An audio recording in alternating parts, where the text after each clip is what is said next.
আসসালামু আলাইকুম ওরহমতুল্লাহ। নোয়াখালী বেগমগঞ্জ ১ নং আমানুল্লাপুর ইউনিয়নের বাংলাদেশ ইসলামী ছাত্র শিবির নেতা শহীদ হাফেজ নজরুল ইসলামের মৃত্যুবার্ষিকী উপলক্ষে বাংলাদেশ জামায়াত ইসলামীর উদ্যোগে দোয়া ও ইফতার মাহফিলের আয়োজন করা হয়।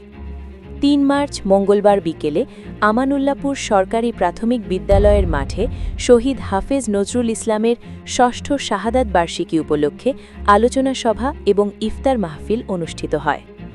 উক্ত অনুষ্ঠানে উপস্থিত ছিলেন আমানুল্লাপুর ইউনিয়ন জামায়াতের আমির মোহাম্মদ মামুনুর রশিদের সভাপতিত্বে এবং রাকিবুল ইসলাম রবির সঞ্চালনায় প্রধান অতিথি হিসেবে উপস্থিত ছিলেন বাংলাদেশ জামায়াতে ইসলামীর নোয়াখালী জেলা সেক্রেটারি ও বেগমগঞ্জ উপজেলার সাবেক ভাইস চেয়ারম্যান মাওলানা বোরহান উদ্দিন।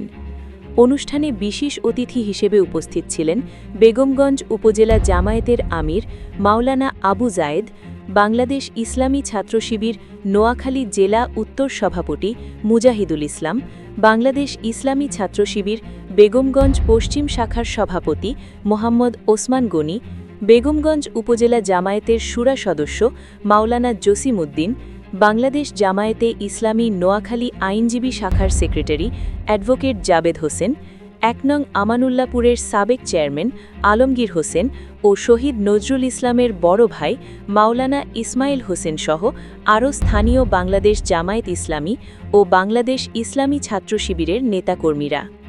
প্রিয় দর্শক, আপনি আমাদের পেজে নতুন হয়ে থাকলে লাইক, কমেন্ট, শেয়ার করে আমাদের সাথেই থাকুন। ধন্যবাদ।